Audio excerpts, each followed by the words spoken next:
Assalamualaikum warahmatullahi wabarakatuh. Kami, mahasiswi Universitas Pelita Bangsa Prodi PGSD, ingin mengobservasi mengenai mata pelajaran penjas orkes di Sekolah SD IT As-Salam. Perkenalkan, saya Anissa Miratus Solehah dan rekan saya Aura Humaira Abdillah. Saya Uswatun Hasanah. Saya Adina Lizin Tahira. Saya Siti Robidah. Yuk langsung saja kita ikuti keseruan kita di SD IT As-Salam.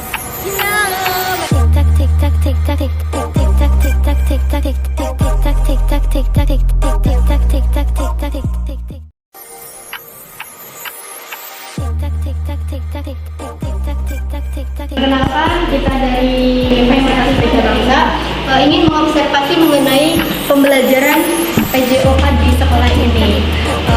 Untuk beberapa pertanyaan ke depan mungkin saya akan mulai. Ibu, dengan ibu siapa?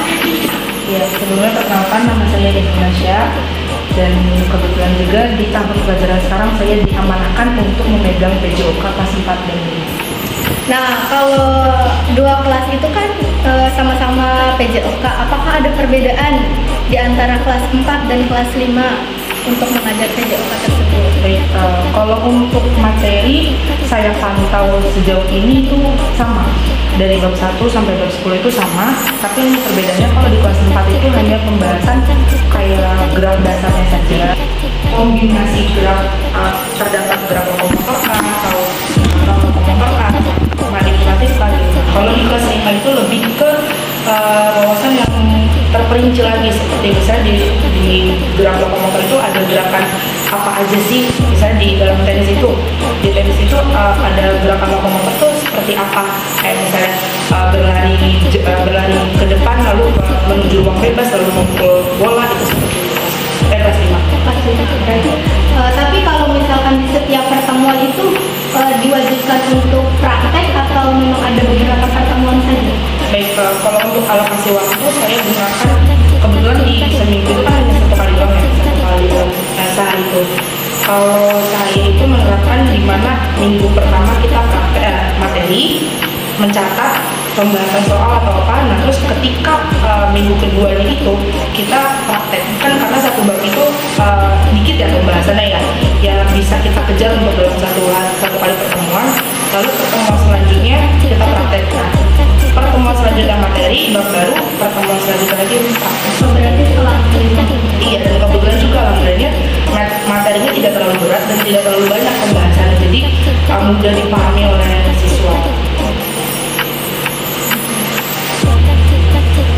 kalau untuk praktek itu apakah sekolah memfasilitasi kegiatan tersebut atau tidak?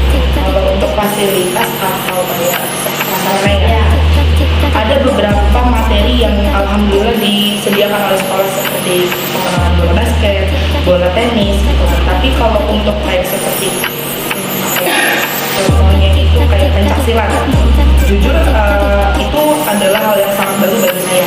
Mungkin kalau misalnya tenis, basket itu saya masih bisa main.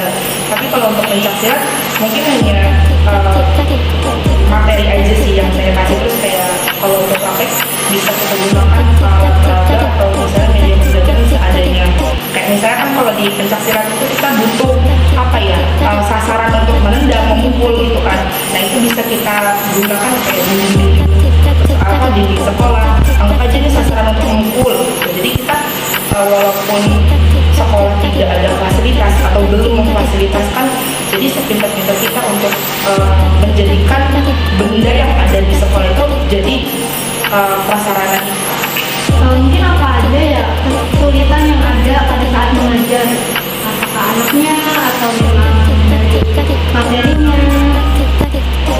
Baik, kalau untuk kesulitannya pertamanya mungkin materi juga ya, karena anak-anak di dalam PJOK tuh ada bahasa-bahasa yang susah, kayak misalnya di basket ada bahasa istilah rebound, chest pass gitu kan, itu kan bahasa-bahasa yang asing ya, bahasa Inggris. Mereka taunya kayak pukulan melambung jauh gitu namanya apa gitu kan.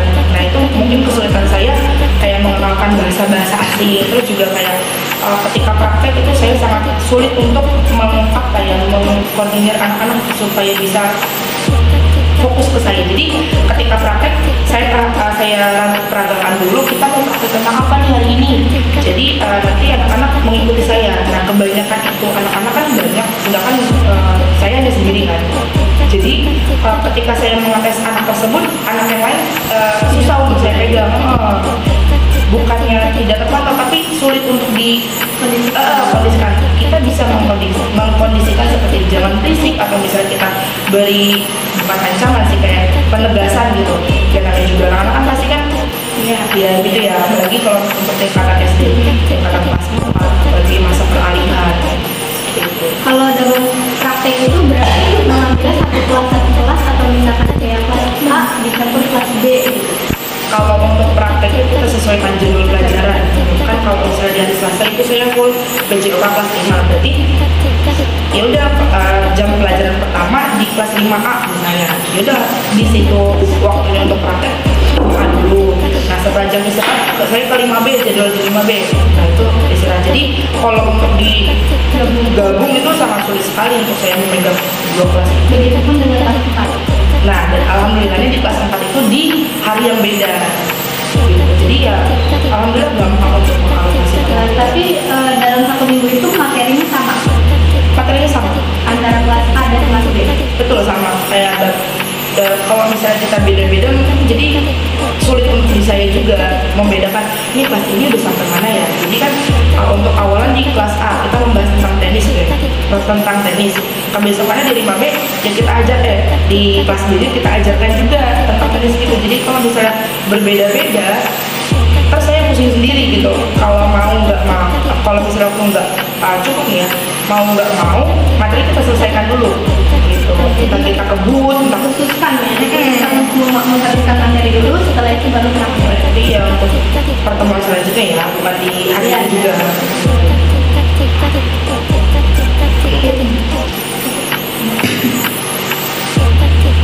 Oke, mungkin sudah cukup observasi yang kita lakukan hari ini. Terima kasih Ibu atas waktunya. Mohon maaf sudah mengganggu. Sekian dari kami. Waalaikumsalam warahmatullahi wabarakatuh. Yeay! Bagaimana keseruan kita hari ini? Terima kasih telah menyaksikan video kita sampai akhir. Cukup sekian dan terima kasih. Wassalamualaikum warahmatullahi wabarakatuh. Terima kasih.